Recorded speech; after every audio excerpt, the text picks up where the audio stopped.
Biz hemmäňiz ondan cennetten yere düşün.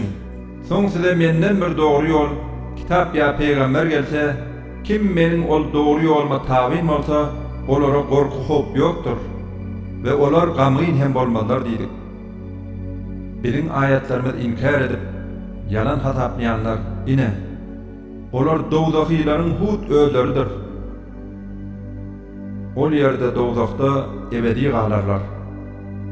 Ey İsrail oğulları! Siz meniň sizin ata-babalaryňyza beren nygmatlarymy ýatlan. Meniň size tile berjek diýip beren ähdi peýmanyma wepaly bolmagym üçin, siz hem maňa tabyn boljakdyňyz üçin beren ähdi peýmanyňyza wepaly bolun. Siz diňe menden heder edin. Siziň ýanyňyzdakyny Tewraty tasdiklaýjy edip inderen zadyma Kur'ana iman getirin. Onu ilkinci inkar eden siz bolmaň. Meniň ayetlerimi az baha derek satmaň, siz diňe menden gorkun.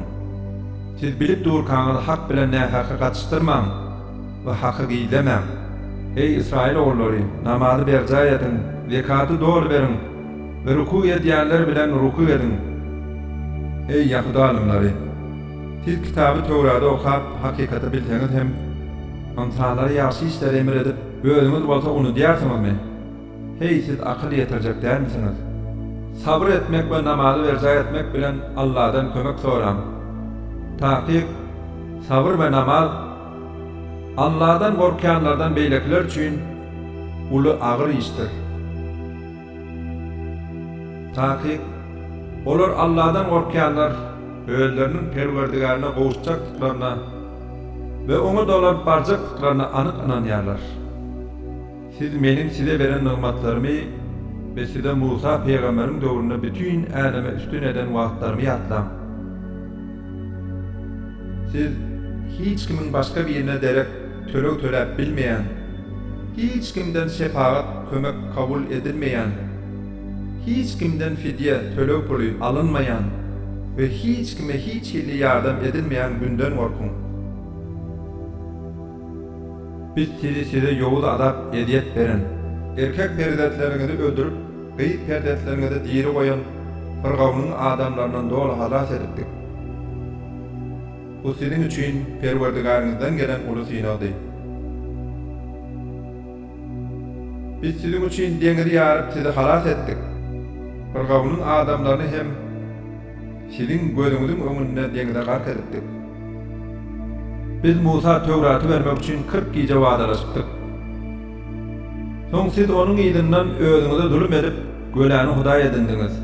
Mundan soň hem sizin şükür etmeňiz üçin biz sizi bağışladyk.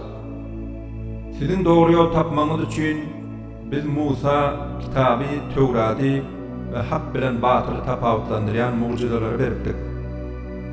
Musa öz kowmuna, ey kowmum, tahqiq siz göläni Hudaý edinmek bilen özüňize zulüm etdiňiz. Indi siz öz ýaradanyňyza tawba edip, öz nefslerinizi erget duýgularyňyzy öldürün. Bu ýaradanyňyzyň ýanynda sizin üçin iň haýyrlysydyr. Belki ol sizin tawbaňyzy kabul eder. Tahqiq, ol Allah tawbalary kabul edýändir. Rahim şefaatlydyr, diýdi. Siz ey Musa, biz te Allah'ını eşkar görýänçek, sana hiç açan iman getirjek däl diýen wagtyňyz gözüňiziň alnynda sizi ýyldyrym urdy. Sizin şükür etmeňiz üçin ýyldyrym urandan soň biz sizi täzeden diretdik. Bulutlary sizin üstüňizde kölek etdik. Size menne şepbeşik halwa we bedeni etini indirip, size raskal edip beren halal zatlarymyzdan iň diýdik.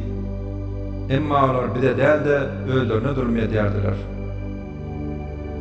Biz İsrail oğullarına siz bu owa şähere girin. Ol ýerdäki ilýan zatlardan isleşiňiz ýaly bol edip iň. Soň hem secde edip, ey Perwerdigarymyz, biziň günahlarymyzy bağışla diýip kapydan girin. Biz hem sizin hatalaryňyzy, günahlarynızy bağışlar we ýagşylyk edýänleriň sowaplaryny hökmen köpetip beris diýipdik. Emma zulüm edenler öldürüne aydınlarları başka sözler bilen yüklettiler. Biz hem zulüm edenlere boyun eğmekten dänendikler sebäpli asmandan korkunç azap indirdik. Musa çölde öz kowmy üçin suw dilänne biz ona Hasan bilen daşa vurduydyk. Ol uransan dessine daşdan 12 çeşme çoğup çykdy. Her bir taýpa öz işçek çeşmesini bilipdi. Biz olara Allah'ın ırskalından iyin için emma yer yüzünde bozgoklar ýaly çäkden aşmaň diýdik. Ey İsrail oğulları! Siz ey Musa! Biz hiç haçan bir taam bilen çäklen sabır edip bilmeýär. Sen bizim üçin Perwerdigaryňa ýüz tut. Goý ol bize yerin bitirýän gök otlaryndan, ýarlaryndan, tarymsalyndan, mercimeginden, soganyndan çykaryp bersin diýeninde Musa size siz hayırlı zady pes zada çalışmak istýärsiňizmi? Siz şähere inin gidin takyp ol ýerde sizin isläň zatlaryňyz bardyr diýdi. Mundan soň olara peslik we miskinlik tagmasy uruldy. Olar Allah'ın gadamyna duçar boldular.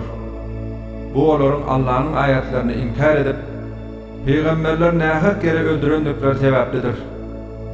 Bu bolsa olaryň asi bolandyklary we çäkden çykandykları sebäpli boldy. Takyp iman etiren Yahudilerden, Nasranalardan ve sahabalardan Allah ve ahiret gününe inanıp ýaxşy işler edýänler üçin özleriniň Perwerdigaryň ýanynda silalar bardyr. Olara hiç illi gorky hop ýokdur. Olar gamgyn hem bolmalylar. Ey İsrail oğulları! Biz sizden Tewrata uýjakdygyňyz barada ähd peýman alypdyk.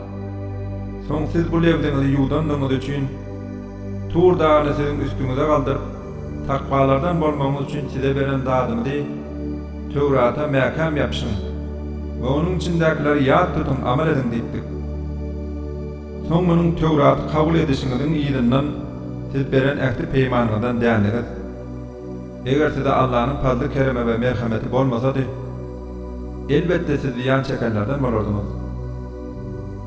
Kasam bolsun, siz öz içiňizden şenbe günü agynçylyk edendikleri üçin biziň olara Betnisan maymunlary öwürlüň diýendigimi elbette bilýänsiňiz. Biz muny şol wagt görenlere, ýaşaýanlara we olaryň ýyllaryndan geljeklere ibrat dersi, takwalara bolsa öwüt nesihat bolmagy üçin etdik. Musa öz kowmuna takyp Allah sizin bir sygyryň damagyny çalmaňyzy emredýär diýende, olar sen näme bedi, ýaňsylaýarsyňmy diýdiler. Ol Musa men nadanlardan bolmakdan Allah syganýarym diýdi. Olar sen biziň üçin Perwerdigaryňa ýüz tut. Goý ol bize onuň sygyryň nähilidigini beýan etsin. Ol Musa takyp, ol Allah, ol nähä garry sygyr, ne de ýaş göle bolsun, bularyň arasynda ortaçarak bolsun diýýär. Indi siz özüňize emredilen zady berjäy edin diýdi. Olar sen biziň üçin Perwerdigaryňa ýüz tut. Goý ol bize onuň renkiniň nähilidigini beýan etsin diýdiler. Ol Musa takyp, ol Allah, ol görenler şad edýän, ýalpyldap duran sary renkde sygyr bolsun diýýär diýdi. Olar sen biziň üçin Perwerdigaryňa ýüz tut.